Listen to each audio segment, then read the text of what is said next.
Assalamualaikum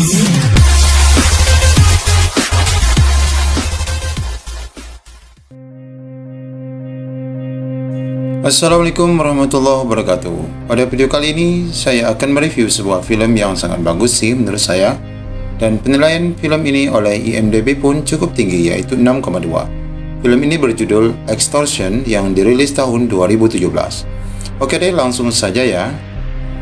Film ini diawali dengan adegan sebuah keluarga yang mempersiapkan perjalanan liburan. Tampak Kevin, sang suami, saat ini sedang mencoba melakukan browsing mengecek keadaan cuaca. Dan ini adalah Andy, anaknya, dan ini Julie, sang istri. Mereka harus buru-buru bergegas karena khawatir ketinggalan pesawat di bandara. Tujuan mereka adalah liburan ke Pulau Karibia. Saat akan berangkat, Andy, sang anak, meminta ayahnya berjanji nanti di lokasi wisata dia akan mengendarai jet ski sendirian seperti yang dilakukan temannya Colin. Tapi tentu saja Kevin, sang ayah, memastikan bahwa itu tak mungkin dilakukan karena Andy masih sangat kecil. Kita akan melakukannya bersama-sama, kata ayahnya. Di saat mereka sedang ngobrol, datang tetangga Kevin yang bersama Lucas. Pak tua ini berniat menunjukkan Kevin cara memperbaiki mesin pemotong rumput, karena beberapa hari yang lalu istri Kevin mengeluhkan mesin rumputnya mati. Tapi tentu saja Kevin tak bersedia karena mereka harus buru-buru berangkat. Pak Lucas mengatakan kepada Andy bahwa ayahnya memang seorang dokter. Ia hanya bisa memperbaiki jantung manusia, tapi tak bisa memperbaiki mesin rumput yang rusak. Candaan kecil ini pun membuat mereka tampak tersenyum kecil. Akhirnya mereka pun berangkat, dan tentu saja mereka sudah memesan sebuah kamar hotel yang sangat mewah. Saat mereka sampai di hotel, mereka melihat pemandangan yang sungguh mengagumkan. Pastinya perjalanan ini akan menyenangkan, harapan Kevin. Keesokan harinya Kevin langsung menuju ke pantai, di mana di sana disewakan jet ski sesuai keinginan anaknya. Namun sayang, semua jet ski sudah habis disewa pengunjung, bahkan sampai beberapa hari ke depan. Pemilik jet ski memberikan saran kepada Kevin untuk menyewa sebuah kapal bot saja dari warga setempat. Tentu saja Kevin tertarik dan ingin membuat kejutan. Meskipun tak dapat menggunakan jet ski, mereka dapat menggunakan kapal bot yang mereka dapat berangkat semuanya. Ditemukan dengan seseorang yang menyewa kapal. Pemilik kapal itu mulai menjelaskan tentang kecepatan kapal dan berapa harga sewanya, yaitu senilai $200 untuk selama 6 jam. Tanpa berpikir panjang, Kevin pun langsung membayarnya. Sejenak Kevin pun diajarkan cara menggunakan kapal tersebut. Tentulah cukup mudah, hanya dengan menekan tuas gas dan mengendalikannya. Singkatnya, satu keluarga ini pun menikmati liburan mereka dengan menggunakan kapal tersebut. Ini membuat Andy sangat senang, karena mereka dapat pergi bersama-sama. Mereka pun terus menjelajahi lautan, sampai Julie, sang istri, melihat mereka sudah sangat jauh, dan daratan pun sudah tak terlihat. Lalu ia mengajak Kevin untuk segera kembali. Namun karena Andy terus mendesak tak mau kembali, lagipun waktu yang mereka miliki masih cukup banyak, maka Kevin pun meyakinkan istrinya untuk tetap meneruskan perjalanan. Dan tujuan mereka selanjutnya adalah mengunjungi sebuah pulau. Tentu saja mengunjungi pulau keinginan anaknya. Sejak awal mereka selalu menceritakan tentang sebuah pulau harta karun. Pasti itu pulaunya, kata Andy. Tak lama kemudian mereka pun sampai di sebuah pulau yang dimaksud. Tentu saja pulau itu tak ada namanya. Mereka pun mulai menikmati suasana pulau itu. Tampak sepi. Andy dan ayahnya pun mencoba menjelajahi pulau. Setelah beberapa saat hingga waktu siang, mereka pun mulai terasa lapar dan berniat akan kembali. Lalu Kevin pun mulai menceritakan makanan-makanan lezat yang bakal mereka cicipi saat tiba di hotel nanti. Tentunya semuanya pasti berselera. Lalu Kevin pun mulai menghidupkan kapal tersebut. Namun tanpa diduga, kapal itu tak bisa dihidupkan. Entah apa yang terjadi, ia pun heran. Tangki minyak kelihatannya penuh dan semuanya tampak normal, tetapi mendadak mesin ini tak dapat dihidupkan. Mereka mulai berharap ada kapal yang lewat dan bisa membantu. Lalu Kevin pun mencoba membuka tutup mesin dan melihat kondisi mesin. Tapi tentu saja ia tak bisa memahami apa-apa. Ia pun mulai kesal dan berpikir tentang tetangganya Pak Lucas yang ingin mengajarkannya memperbaiki mesin rumput. Tapi ya sudahlah, itu sudah berlalu. Akhirnya sampai sore hari pun mesin itu belum bisa dihidupkan. Hal ini tentu saja membuat Kevin sangat lelah dan tampaknya ia mulai jengkel. Saat istrinya bertanya tentang kapal itu, Kevin pun mulai menceritakan bahwa ia hanya meminjam kapal itu dari warga tempatan tanpa jaminan dan mereka pun tak tahu di mana Kevin menginap. Uangnya pun sudah dibayar. Maka dengan sangat terpaksa mereka pun harus bermalam di situ. Keesokan harinya saat terbangun, Julie melihat Kevin masih terus mempreteli mesin kapal itu. Tentu saja hal itu membuat Kevin menjadi penasaran. Ia mulai menduga barangkali yang rusak adalah akinya karena semuanya tampak oke-oke saja. Tapi entahlah.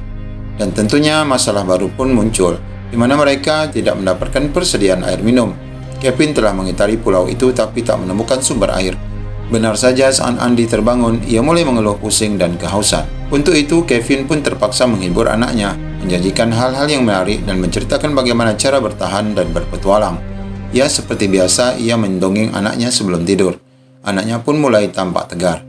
Tak lama kemudian mereka melihat sebuah kapal yang lewat. Mereka berusaha memanggil dan meminta pertolongan. Tapi tentu saja itu sia-sia karena jarak mereka sangatlah jauh. Kali ini istrinya tampak kesal. Ia menuduh semua karena salah Kevin.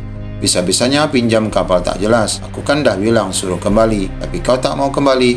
Dengar aja keinginan anakmu. Begitulah kira-kira. Namun Kevin terus meyakinkan mereka akan tetap bertahan dan pasti ada pertolongan. Namun walaupun demikian, istrinya tampak tak yakin. Kali ini mereka harus terpaksa bermalam di pulau itu di malam kedua. Pada malam itu, Julie tampak menyesali sikapnya kepada suaminya. Tentu saja hal itu bukanlah sepenuhnya kesalahan Kevin. Inilah risiko ayah yang ingin menyenangkan keluarga. Semoga jadi pelajaran juga ya bagi kita. Memasuki hari kedua, saat mereka terbangun, Kevin merasakan anaknya panas dan demam. Jantungnya pun berdegup kencang. Ya, hal itu tentu saja membuat Julie kembali shock. Jangan sampai anaknya pula yang menjadi korban.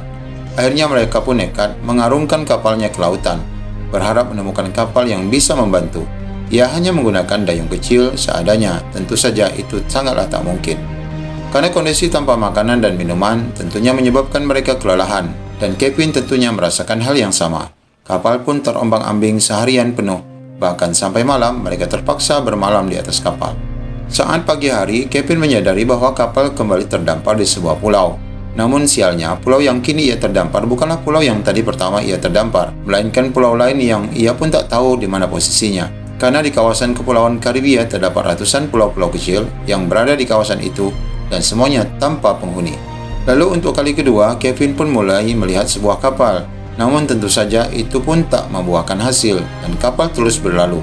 Tentu saja hal ini membuat Kevin tampak putus asa dan ia pun pasrah. Tanpa diduga, pemilik kapal itu ternyata melihat mereka. Tampak seorang nelayan tempatan berkulit hitam. Di akhir film nanti baru kita ketahui bahwa namanya adalah Miguel Caba mendekati mereka dan ia memanggil temannya Jorge untuk membawakan sekoci. Dalam kondisi separuh sadar, Kevin pun berceloteh bahwa mereka perlu air karena sudah berhari-hari mereka tidak minum. Miguel pun membantu memberikan minuman kepada mereka. Ia mengusap dan membersihkan istri Kevin. Kevin pun mulai bercerita bahwa ia adalah seorang dokter. Sudah berhari-hari terdampar karena mesin kapal mati. Karena kondisi anaknya yang sakit, tentu saja Kevin meminta bantuan nelayan itu untuk mengantarkan ia ke rumah sakit. Miguel kelihatannya bersedia membantu. Lalu ia pun menggendong Andy untuk diletakkan di atas sekoci. Tetapi dalam perjalanan, tampak Miguel seperti memikirkan sesuatu. Lalu Miguel pun kembali dan membantu mengangkat Julie. Miguel pun mulai menyampaikan keinginannya bahwa ia akan membantu tentu saja dengan imbalan. Mendengar hal itu bukan masalah bagi Kevin, yang penting keluarganya bisa selamat. Dan Miguel pun menginginkan kesepakatan terlebih dahulu sebelum ia mulai membantu. Kevin pun mulai menyebutkan angka $10.000 sebagai imbalannya. Ya, kalau dihitung uang rupiah sekitar 150 juta. Tapi tampaknya Miguel tidak bergeming. Kevin pun mulai menyadari pasti nelayan ini minta tambah. Lalu Kevin menyebutkan angka $40.000, ya sekitar 600 juta rupiah. Dan itulah semua tabungan yang mereka miliki. Namun Miguel kembali bertanya, berapa harga nyawa keluargamu ini? Hal ini menunjukkan bahwa 600 juta itu masih kurang bro. Lalu Miguel pun menyebutkan angka yang diinginkannya, yaitu sebesar $1 juta, ya sekitar 15 miliar rupiah. Mendengar hal itu, Kevin pun tampak terkejut. Dan ia mengatakan mana mungkin ia bisa membayar uang sebanyak itu. Kamu kan seorang dokter, kata Miguel. Ya, aku seorang dokter, tapi rumah sakit daerah hanya menggajiku tidak sebesar itu. Kevin pun mulai merasa tertekan. Miguel pun terus membandingkan kehidupannya dengan kehidupan para turis yang seenaknya menghabiskan uang dengan satu liburan. Akhirnya dengan sangat terpaksa, Kevin pun mengikuti keinginan Miguel. Namun tanpa diduga, sebelum mereka berangkat, kepala Kevin telah dipukul dan menyebabkan ia pingsan. Saat Kevin tersadar, ternyata ia sudah berada di atas kapal Miguel dengan kondisi tangan yang diikat dan tidak ada istri dan anaknya. Miguel pun mengatakan bahwa istri dan anaknya terpaksa ditinggalkan di pulau itu. Hal ini tentu saja dilakukan Miguel karena ia tidak mau dibohongi. Ia harus mendapat uang terlebih dahulu sebelum menyelamatkan istri dan anaknya. Dan itu dijadikannya ancaman agar Kevin tidak melapor kepada polisi. Setibanya di daratan, maka Kevin pun mulai menelpon teman-teman yang bisa dianggapnya membantunya. Ia juga menelpon Lucas, tetangganya. Namun tentu saja itu tidaklah mudah mengumpulkan uang sebanyak 15 miliar. Tampaknya tidak ada satupun yang mau membantu. Lalu mereka pun menuju ke sebuah bank di kota itu, dan itu adalah satu-satunya bank yang ada di sana. Kevin pun meminta kasir memeriksa rekeningnya, dan terlihat angka $153.789. Tentu saja itu hanya 10% dari yang diminta Miguel. Kevin memberikan itu kepada Miguel dan mengatakan hanya itulah yang ia miliki atau tidak sama sekali. Ya, tentu saja Miguel tetap akan mengambilnya daripada ia kehilangan uang sama sekali. Karena komunikasi mereka dilakukan di dalam bank, maka hal itu menyebabkan sang kasir pun mulai curiga. Lebih lagi, setelah itu Kevin meminta kasir untuk mentransfer uang itu seluruhnya ke rekening yang lain.